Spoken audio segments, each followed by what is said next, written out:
The plantation was a place where nothing was ruled by fairness or law, but by pride and tradition.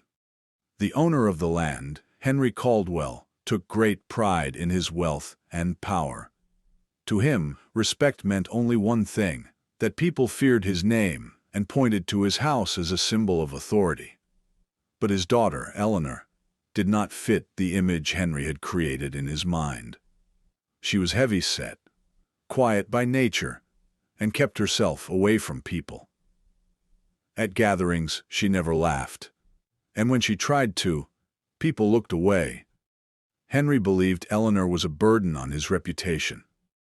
Slowly, he stopped seeing her as a daughter and began seeing her as a source of shame. One day, in a moment of anger and humiliation, he made a decision. Eleanor would be sent to work alongside a slave on the plantation. In Henry's mind, it was punishment, a lesson. "She needs to learn what real life is like," he said coldly. Eleanor said nothing. She didn't cry. She didn't scream. She simply lowered her eyes and stayed silent. That night, a decision was made, one that would not only change Eleanor's life, but the way many people thought. The slave Eleanor was assigned to work with was named Samuel. He spoke very little, but his eyes spoke volumes. On the plantation, people saw him as just another laborer, but inside him lived patience and deep understanding. When Eleanor arrived to work with him for the first time, she expected cruelty or harsh treatment.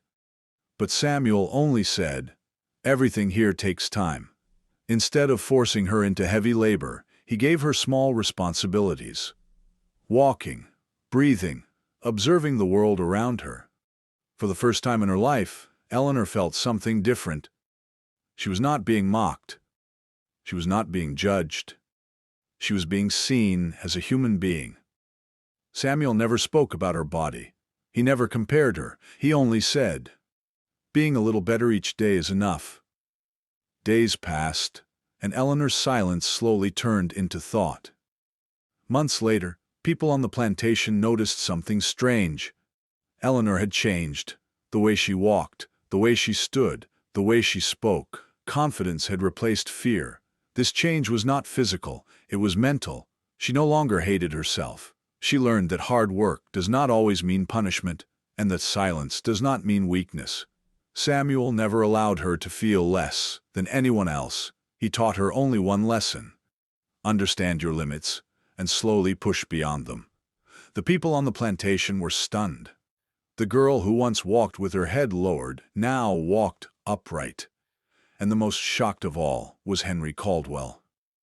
Henry believed there must be a secret. He couldn't accept that change could happen without cruelty. He summoned Samuel.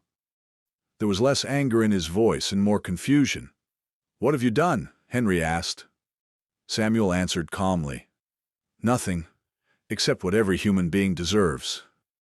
For the first time, Henry realized that what he believed was punishment had become a blessing. That night, Henry sat alone. He thought of his daughter, not as a shame, but as a human being.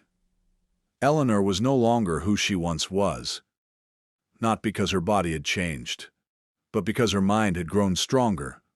Samuel never asked for freedom, yet his humanity held a mirror up to everyone. The plantation system remained the same, but people's perspective had changed. For the first time, Henry said to his daughter, "I am proud of you." And for the first time, Eleanor truly believed that respect is not given. It is earned. The greatest lesson of this story is this: a person's worth is not defined by their body, their status, or their position. It is defined by how they are treated. The daughter her father saw as a burden became the strongest from within. And the man society called just a slave became a teacher of humanity. Henry believed harshness creates change, but respect, patience, and understanding are what truly transform a person. Eleanor's journey proves that real change is not physical. True change happens in the mind, in self-confidence, and in self-respect. And when someone realizes for the first time that they are not less but enough, their entire life changes direction. Sometimes, those who are oppressed the most become the brightest examples. simply because, for the first time, they were treated as human beings.